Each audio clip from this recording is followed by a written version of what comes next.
अस्सलामु अलैकुम नाज़रीन। आखिरकार वो लम्हा आ ही गया जिसका सबको बेचैनी से इंतजार था। लेकिन सवाल यह है कि ज़ेनिया को पुलिस किस जुर्म में गिरफ्तार करने वाली है?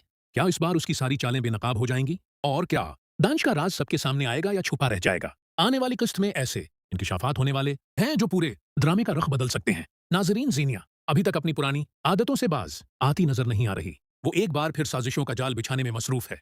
उस बार वो घर की नई मुलाजिमा को एक मोबाइल देती है और उसे हदायत करती है कि जब भी घर वाले आपस में बैठकर ज़ीनिया के बारे में बात करें तो तुम तमाम गुफ्तगू खफिया तौर पर रिकॉर्ड कर लेना। ज़ीनिया का ख्याल है कि उस तरह वो सबकी सोच और मंसूबों से बाखबर रहेगी, लेकिन शायद उसे अंदाजा नहीं कि अब उसकी अपनी हर चाल उसी के खिलाफ जाने वाली है। दूसरी तरफ दानिश का दिया हुआ कीमती खानदानी हार ज़ेनिया ज्वेलर के पास फरोख्त कर देती है और अच्छी खासी रकम हासिल कर लेती है। लेकिन यहाँ एक दिलचस्प सवाल ये पैदा होता है कि क्या शहराम के पीछे पड़ने वाले डकुओं के मामले में भी ज़ेनिया ही मुलव्वस है? क्योंकि आखिर किसी को यह कैसे मालूम हुआ कि उस गाड़ी में इतनी कीमती ज्वेलरी मौजूद है? यही वजह है कि शब मजीद गहरा होता जा रहा है कि शायद ये भी ज़ीनिया की सोची समझी साजिश थी। मुमकिन है ज़ीनिया का मंसूबा ये हो कि शहराम के पास मौजूद आखिरी वसाइल भी खत्म हो जाएं और फिर वो खुद मदद के लिए आगे आए।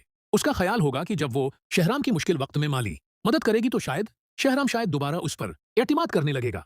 लेकिन ज़ेनिया ये भूल रही है कि झूठ और फरेब की बुनियाद पर बनाए गए रिश्ते ज्यादा देर कायम नहीं रहते। इधर शहराम को भी अब कई बातों पर शक होने लगा है।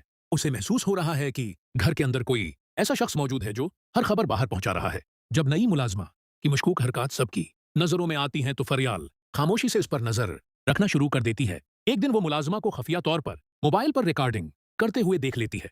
फरियाल फौरन उसका मोबाइल अपने कब्जे में ले लेती है और जब रिकॉर्डिंग्स सुनी जाती हैं तो सब हैरान रह जाते हैं। मुलाजिमा पहले तो इनकार करती है, लेकिन जब उस पर दबाव डाला जाता है तो वो सच अगल देती है। वो बताती है कि ये मोबाइल उसे ज़ीनिया ने दिया था और वही उसे घर की तमाम बातें रिकॉर्ड करके भेजने का हुक्म देती थी। ये इंकिशाफ सुनते ही घर में हंगामा मच जाता है।